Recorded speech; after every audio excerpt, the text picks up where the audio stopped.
আসসালামু আলাইকুম। জেনে রাখা ভালো প্রোগ্রামের আজকের পর্যায়ে আমরা জানব ভাস্কো দা গামা সম্পর্কে। ভারতে আসার সমুদ্রপথ আবিষ্কারক পর্তুগিজ নাবিক ভাস্কো দা গামা জন্মগ্রহণ করেন পর্তুগালের সিনেস নামক স্থানে 1460 সালে। ভারতে বাণিজ্য করতে আসার জন্য অধীর আগ্রহ নিয়ে ইউরোপবাসীর অপেক্ষা করছিল একটা সহজ নৌপথ খুঁজে বের করার জন্য। চলুন দেখে আসা যাক একটা ভিডিও চিত্র।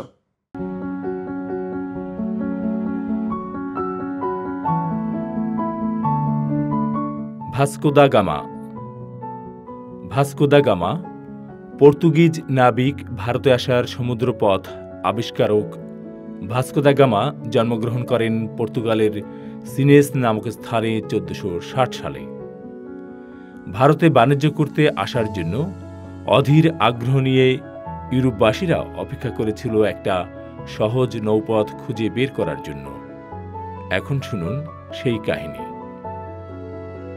1488 সালে বার্থেলেমিও দিয়াসের নেতৃত্বে এক পর্তুগিজ অভিযাত্রী দল আফ্রিকা মহাদেশের দক্ষিণ প্রান্তে অবস্থিত উত্তমাশা অন্তরীপ পর্যন্ত পৌঁছাতে পেরেছিলেন, কিন্তু ভারতে আসবার নৌপথ আবিষ্কার করতে তারা ব্যর্থ হন। এদিকে 1497 সালে পর্তুগালের তৎকালীন রাজা ইমানুয়েল ভাস্কো দা গামার আর্জি মোতাবেক তাকে পর্যাপ্ত সাহায্য দিতে সম্মত হলেন, কারণ এর ফলে তার দেশের লোকদেরও ভাগ্য পরিবর্তনের সুযোগ আসবে বলে তিনি বুঝতে পেরেছিলেন। তাই তিনি আরবি জানা দোভাষী সহ তাকে অবিলম্বে ভারত যাত্রার জন্য 4টি সামুদ্রিক জাহাজ এবং 170 জন নাবিক দিয়ে সাহায্য করলেন।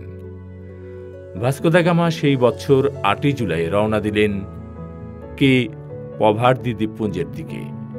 তবে বার্থেলেমিও দিয়াস যেমন আফ্রিকার উপদেশ বরাবর অগ্রসর হয়েছিলেন, তিনি তেমন না করে আটলান্টিক মহাসাগরের ভেতর দিয়ে সরাসরি দক্ষিণ অভিমুখে জাহাজ চালালেন। ভাস্কো দা গামা আফ্রিকার দক্ষিণ প্রান্তে পৌঁছেও দিকভ্রষ্ট হলেন। প্রায় 3 মাস ধরে তিনি কোনো সাগর তীর দেখতে পেলেন না, কিন্তু তিনি সহজে হার মানবার মানুষ নন। 1497 সনে নভেম্বরের 22 তারিখে ভাস্কো দা গামা উত্তমাশা অন্তরীপ ঘুরে বাম দিকে মোড় নিলেন। আফ্রিকার উপকূল ধরে কিছুটা উত্তরে এগোনের ফলে তিনি মোম্বাসা বন্দরে পৌঁছালেন।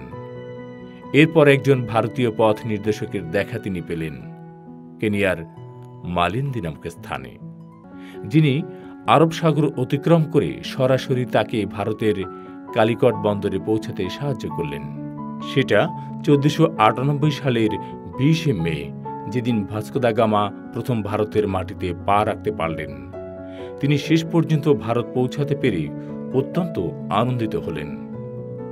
যখন ভাস্কো দা গামা পর্তুগালে ফিরে এলেন, তিনি ইতিমধ্যে নাবিকদের অর্ধেকেরও বেশি হারালেও যেহেতু জাহাজগুলিতে ভারতীয় মশলা এবং কয়েকজন ভারতবাসীকেও সঙ্গে করে নিতে পেরেছিলেন, সেজন্য বিপুলভাবে সম্বর্ধিত হলেন। পরবর্তীকালে তাকে আবার ভারতের কালিকট বন্দরে আসতে হয় 20টি জাহাজের একটা বিরাট নৌবহর সহ পর্তুগিজ সৈন্য সামন্ত নিয়ে। তিনি এবার কালিকটে একটা পর্তুগিজ ঔপনিবেশে পরিণত করলেন। দেশে ফেরার পথে ভাস্কো দা গামা পূর্ব আফ্রিকাতে কয়েকটা পর্তুগিজ উপনিবেশ স্থাপন করেন। পরবর্তীকালে তিনি তার গুরুত্বপূর্ণ আবিষ্কারের স্মৃতি কাহিনী একটি বইতে লিপিবদ্ধ করে গেছেন। 1524 সালের 24 ডিসেম্বর তিনি মারা যান এবং রাজধানী লিসবনের অদূরে তাকে সমাহিত করা হয়।